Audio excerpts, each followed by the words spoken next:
If you are thinking about purchasing the MacBook Air M1, then this might be the perfect time to do it, with the M2 literally just here. The price of these machines are going to drop, and I don't mean with Apple, but I mean with other retailers as well, and you've probably already noticed it, or if you want to pick a second-hand one up off of eBay maybe. But I've put together a few videos which I believe will convince you that the MacBook Air M1 is worth it, and possibly more worth it over the M2. So sit back and enjoy. I remember being at school laughing any time I heard somebody say that they prefer Mac over Windows. And this is particularly before the iPhone came out. Having a Mac was a kind of a niche. You only ever had one, in my opinion, if you're graphic designing. And that was it really, at least to my knowledge. And there was no other reason for having it. Majority of software in the world worked mainly with Windows. The majority of schools, workplaces had Windows. Windows was free. It could run on any computer or any laptop, and you can customize it how you wanted. And Mac was just so restrictive and so boring. Oh, and the biggest thing for me when I was in school was that gaming was really bad on the Mac. Hardly anything ran. And the software packages and games as well, they cost so much more. Things changed when the iPhone came out, and it drastically changed for Apple. I mean, with the iPhone, I remember again laughing at a touchscreen phone, as they were quite slow back then and it killed the battery. And obviously I'm not laughing now. In fact, I happily embrace the iPhone and the MacBook many years later.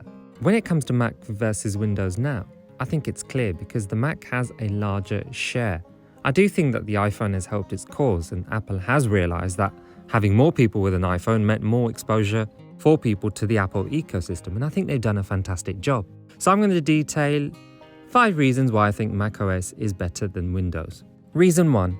Apple ecosystem. This means that Apple devices can communicate with each other very easily. If you have a MacBook, iPhone, and an iPad, for instance, you can seamlessly drop files between them, share devices such as the AirPods, iMessage between them, and access your keychain with all of your passwords. Also part of this ecosystem are the first-party peripherals, the Magic Keyboard, the Magic Mouse 2, and the AirPods. Now, you can get third-party cheaper versions of all these devices, but when you do connect them up, something just isn't right. Either they have quirks or they're just not good. First-party Apple peripherals just work and they're the way to go. Reason 2, pre-bundled software. Now, Apple includes its software packages such as Pages, Keynotes, iMovie, and they're all free of charge. Windows, on the other hand, gets you to download them, install a trial, because later on they expect you to pay for it. Now, the software packages that run straight out of the box are particularly decent for macOS. In particular, iMovie. I've actually been using iMovie for all my YouTube videos, and they're a really good start for anyone looking to make videos. I have to admit, with Pages, Keynote, and Numbers, which are the Mac equivalent of Word, Excel, and PowerPoint, I don't actually use them a lot. You can open up PowerPoint documents and Word ones too, but the fonts don't translate over well. And if you've got picture and boxes, then good luck, because that could possibly all mess up. Now, I'm not saying that Apple's free software is better. It's a reason that macOS is better, because they are free and it gives you that good starting point. And they are decent if you did all of your work on it. Again, I think the best of the bunch is iMovie, which can compile up to 4K projects, and it's improved a lot in the last few years. Reason 3. Boot camp. You can run Windows on a Mac laptop. Yes, there will be a performance hit as Windows isn't optimized for the Mac hardware. Now, I do believe with the M1 variants, it's gone. You can't do boot camp anymore, but you do have an alternative, which is using the software Parallels, and it allows virtualization, although it runs things a lot slower. Reason 4. A more secure OS. The nature of a less customizable and more closed operating system means that it's harder to write malware and create viruses for a Mac. And if you do, Apple are very good at shutting it down as soon as possible, which makes a MacBook very secure. In fact, it's such a pleasure to use a MacBook without having to install an antivirus. Reason 5. With macOS comes the excellent hardware. You just simply can't miss out the hardware. If you want to access the operating system, you must have an Apple product. I think this is just the way it should be. And Apple realizes this, and honestly, it's for the better. It means that Apple can optimize the devices to work with the OS in order to give us a seamless and less problematic experience. With Windows, you can slap it on most hardware, desktops, laptops, which is great, and it's a lot cheaper, but it can cause problems, because if there's a problem with a component, you have to figure out which component it is, change it in time if there isn't a driver update, and then you might get a problem with a new component. Because that's the problem with Windows, it might not communicate properly with that component. Then crashes can happen, battery life could be sucked out because it's not optimized, or worse still, the blue screen of death. Not to say macOS doesn't have its problems, but it'll have a lot less. I completely take back everything I ever said about macOS and MacBooks and iPhones in the past. That just sounds so good.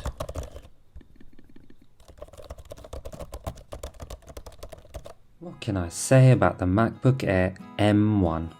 I've had it for a year now, and I can safely say that it has served me well. But it's not without its drawbacks. I mean, no laptop is perfect, right? So I'm going to be breaking down every aspect of this wonderful laptop. I'm going to start off with the screen. This screen has saved me from having eye strain. It's sharp, the colours are accurate, and it doesn't give me nausea. I find it hard to believe that it only has 60Hz refresh rate. The added option of the nightlight has allowed me to work on it later on in the day, and I can safely say that I was able to work on it for a number of hours without any problems. I can even work in the dark with this. Any other cheaper laptops or desktop computers would end up giving me migraines because of the cheaper LCD panels. Next is the build quality. The aluminium chassis is so sturdy and so strong. There's no flex in it at all. It's such a joy to hold. In fact, I like to hold it sometimes without even using it. Judge me all you want, but it's true. It feels nice and cool. Yes, it's heavy, but I can use this on just about any chair or any sofa on my lap, and it feels stable. The only complaint I have about the design of this laptop is the fact that the bezels could have been a bit better looking, such as other laptops. You look at the Dell XPS for instance, their bezels are just, well, it's going towards bezel-less really. But it doesn't matter as much as this design is classic and premium looking. With regards to it being drop tested, the aluminium chassis will hold, but it's not been tested to withstand extreme shocks or drops, like the Lenovo ThinkPad series. I have to now mention the awesome battery life. I'm glad I waited a few months after the M1's release because it appears a lot of issues have now been sorted out. I get on average around 12 hours of use, mostly with Safari, YouTube video, streaming, a bit of 4K editing using iMovie, and mostly emails and Word documents. The battery obviously depends on the brightness of the screen, whether Bluetooth is on or off, and of course the size of the files compiling. But if I had to give a more accurate estimate with the heavy workload, I would say 10 hours sounds about right. When it comes to gaming, I don't game on my MacBook. That's not what I bought it for. I know it has that functionality, but I didn't buy it for gaming. I did, however, try out Apple Arcade Beyond the Steel Sky, which is fantastic, and did notice the bottom of the MacBook getting quite hot while playing on high settings, and so with this being fanless, thermal throttling would ultimately set in. I also tried Steam's version of Civilization 6, and I could play that on low settings, but eventually it would heat up and it would throttle, especially anyone who's played the game later on. There's a lot of processing power needed. Moving on to the fanless aspect, I can easily put this on my lap without fearing the burning of my legs. It's cool as a cucumber, and it really helps with the portability aspect of this device. Throttling of the CPU will only occur when it heats up. Now, if you're worried about this, don't be. The MacBook Air M1 will still complete your tasks. Yes, it will take slightly longer than a laptop that has a fan, but if you're prepared to wait, then do it. Just wait a tiny bit longer and it will still complete it. The Intel versions, and indeed any other laptop with a fan, the fan just goes round and round and it just heats up. And I absolutely hate that. Honestly, fanless is the way to go. One day we will have CPUs that are liquid cooled and maintenance free. Oh, and the liquid cooling won't be huge either, it'll be integrated. The typing experience is just simply brilliant. The sound of the keyboard is fantastic. Just listen.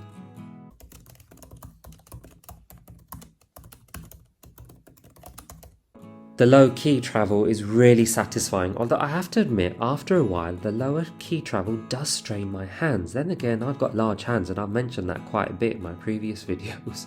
The adjustable keyboard brightness is sublime to use in lower light environments, and the click sound is so relaxing of each key. It's wonderful. The trackpad is still one of the best. In fact, at times it's more comfortable than the Magic Mouse. Now, I did do a review on the Magic Mouse and revisited it, and I'm just not completely happy with it ergonomically. In fact, the trackpad on the MacBook Air is simply the best I've ever used on any laptop.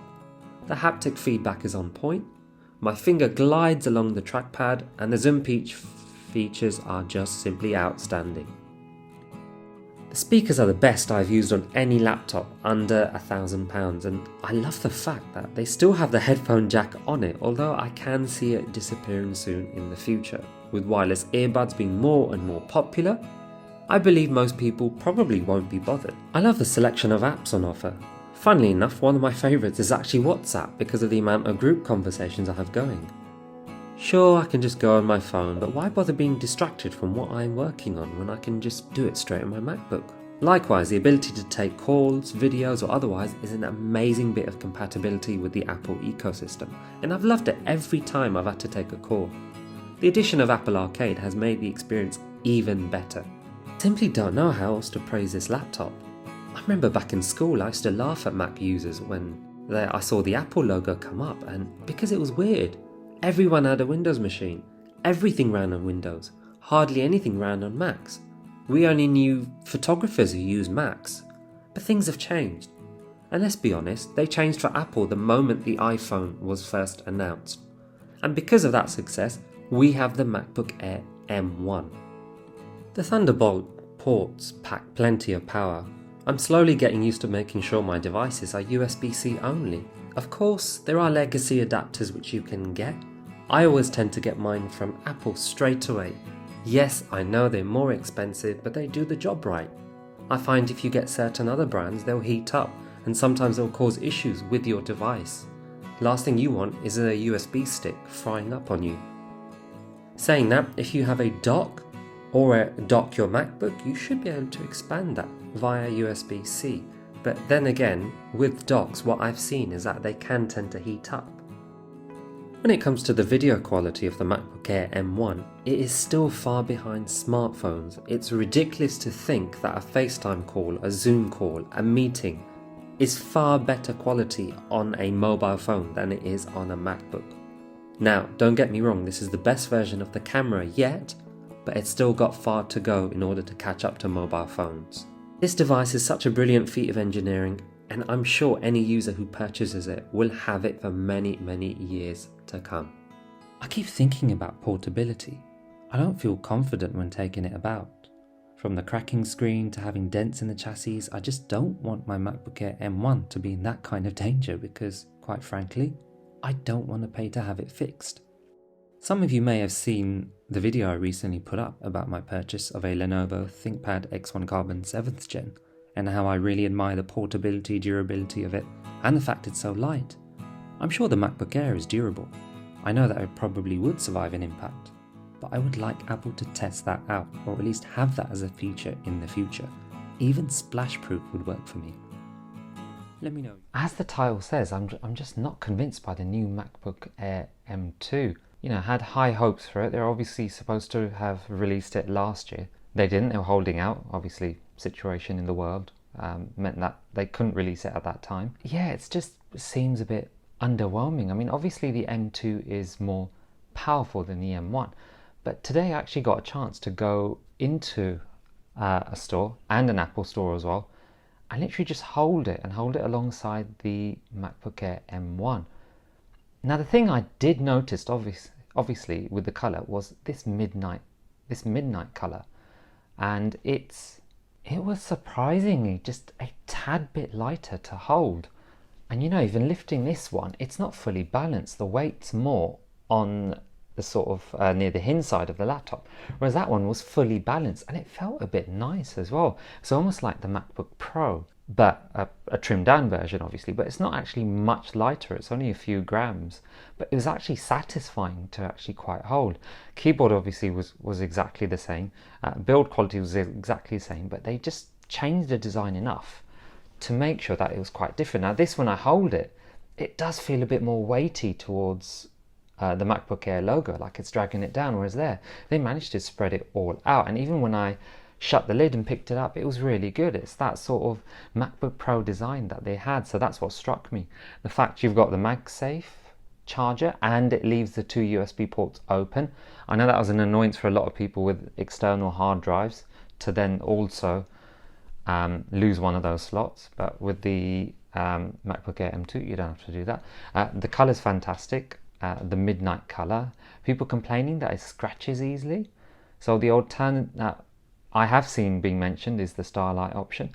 With regards to the M2 variants, I mean, 8-core GPU for the base one, 10-core GPU for the next one up. I don't know how much difference that's going to actually make in terms of real world tests, but I think most people will be fine with the M2, but still the M1 itself is still fantastic. Now the 13-inch screen, obviously it's slightly bigger, slightly higher as well, but it did look a lot nicer. I didn't feel it didn't feel larger to me as such, but when I had the Air 1 next to the M2, I didn't quite catch it on video because they were quite far apart, and I didn't want to pull it out of the charging socket, otherwise the security would have gone for me in the store.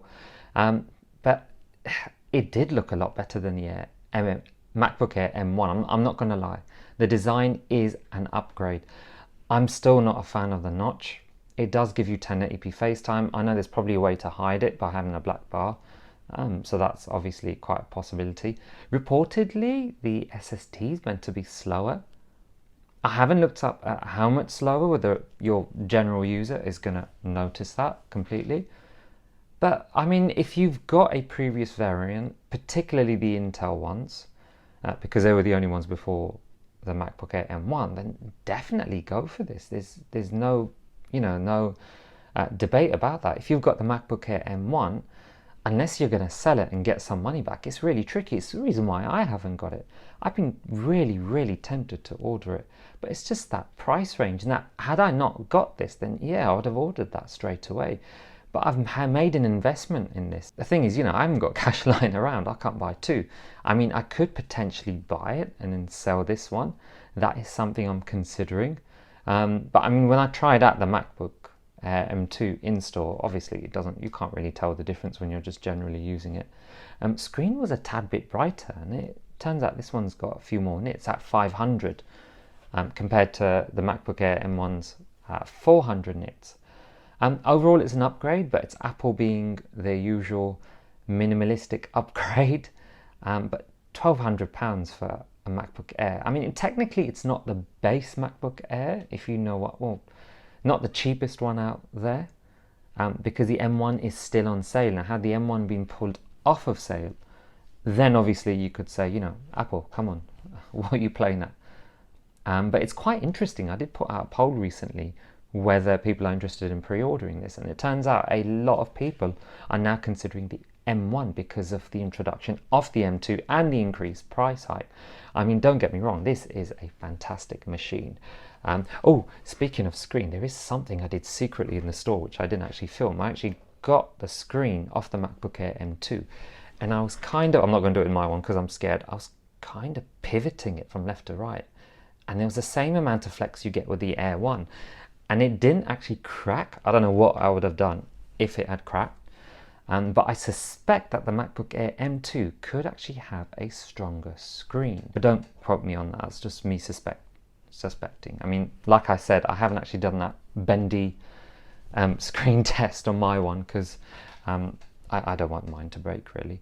But when I was trying the trackpad as well, there was something about it, the clicky. I don't know if it was because I was standing up, I was in a store, but it just felt different. It could be my imagination, but I've noticed other people sort of noticing that. It's almost like I had to force it down. But I suppose even when I click this one, if I click once, it does a click. If I hold it down, it clicks twice. And I kind of had that feedback, and it was very strong. It almost felt like I had to force it, which was weird. I noticed the Touch ID button was a bit bigger, and it was more prominent as well. So I don't know if that's for accuracy or maybe there were issues with this one. I haven't actually noticed anything wrong with this one as well. But I actually like the design of the MacBook Air M2. If I had to choose a design, I would choose the design of the MacBook Air M2 because quite simply, it's just a stylish looking thing. It really is. But yeah, I mean, again, I'm not really convinced by it because I've got the MacBook Air M1, but it just looked really good. I mean, I kind of want to hold it again. It's got the 4 rubber feet at the bottom. I mean, so not, so is this one. But yeah, it's just really weird. I mean, because obviously it's a new thing. If you've got the old one, you're going to obviously want it. But that notch, I mean, I don't know if there's a way to hide it. Laptops should not be having an intrusive notch like that. I mean, that just ruins the view. Obviously, if you're watching streaming or anything, that would automatically be black anyway. And yeah, you'll get used to it. We've got used to it on our iPhones as well. But I mean, is it Apple just saying, yeah, we're Apple, we can do what we want, we can put a notch, and you lot will still buy our laptops? Well, it's true, people are still buying them. But yeah, don't take it lightly. But yeah, I was quite impressed mainly with the design side of it. The M1 was strong as it is. You know, that there's no doubt about that. The M2, obviously they couldn't make too strong because they've still got the Max, M1 Max and Pro models still out. But Midnight seems to be a popular one, as I mentioned before. It seems to scuff easily. I mean, I can't remember who I saw on YouTube. They literally just had a couple scuff marks after pulling out the USB cable, which is terrible really. So, and it's supposed to be a fingerprint magnet, which is not very good, whereas this one's quite tough. They said go for one of the other colors. The MagSafe is obviously a lovely return. I believe you can still charge it via USB, so that's still good. No fan as well. But overall, if you've got a MacBook Air M1, and if you have a way to get rid of your MacBook Air M1 and make a bit of cash on it, or if you're just super rich, go for it. I don't see why not. In terms of performance, they say up to 30% for the chip. Now, I am not convinced by that. I don't think in real world situations it's going to be that. I'm not sure how much optimization certain software can give, because obviously a lot of them were still Intel based, the software, and have only recently been patched for M1 slowly, bit by bit. So I don't know, is M2 similar architecture? It probably is, there should be no concern. But oh, here it is, 1.4 times. Okay, 40%. They're saying video effects, image filter effects 1.2, gaming 1.3. But if you've watched my previous videos, I just, come on Apple, get Steam working. Scene edit detection, photo stitching, ProRes video transcode. Now this is quite interesting, 3 times as fast. Image upscaling 1.2. I mean, I don't need to see compared with an Intel based MacBook Air because they were rubbish. So I'm going to skip part. 15 times faster video editing. That's crazy. Yeah, Apple ecosystem, love that. But yeah, I mean, it's very expensive for an Air model. It is fantastic though. You get what you pay for. If you have got the MacBook Air M1, you're gonna struggle. You're gonna really struggle. The 1080p FaceTime HD camera is a nice addition, because I've obviously seen the 1080p camera on the iPad Pro, the 1080p camera as well, with video calling with the iPhone, or is it 4K? I think it's 4K on the front. Anyway, that looks amazing, and the video cam on this, although they've used software to sort of clean it up, the 720p just doesn't cut it. Speakers are brilliant as always, and yeah, it is a fantastic piece of kit. I'm surprised that the 3.5mm headphone jack is still there. I'm surprised they haven't got rid of it, but credit to Apple. Considering other users, like other laptop companies like Dell XPS for instance, they're just cutting it away. Asus ZenBook as well. And yeah, this is another thing they're advertising, recycled material. Does that mean my MacBook Air is cheap? Or will it just give me a bit of good conscience while I'm using it? But yeah, let me know what you think in the comments below. That was just my thoughts on it. It was nothing scripted here. You could probably tell by my ums and buts and all the spaces, but I kind of just wanted to let that go. And yeah, look, M1 chip available right here, which is probably why they're pricing it higher. If they had to get rid of the MacBook Air, this M2 chip would be under £1,000. but because the MacBook Air M1 is still selling, they're going to leave it. And M3 chip, don't even bother waiting. It could be another couple years before we get it. But yeah, let me know what you think in the comments below. Oh, before I do, I had to look up how much a MacBook Air would get in credit. £390. I can sell it for twice as much on eBay. Shame on you, Apple. Come on, you should be given a bit more at least. Anyway, let me know what you think in the comments below. Like and subscribe, and until next time.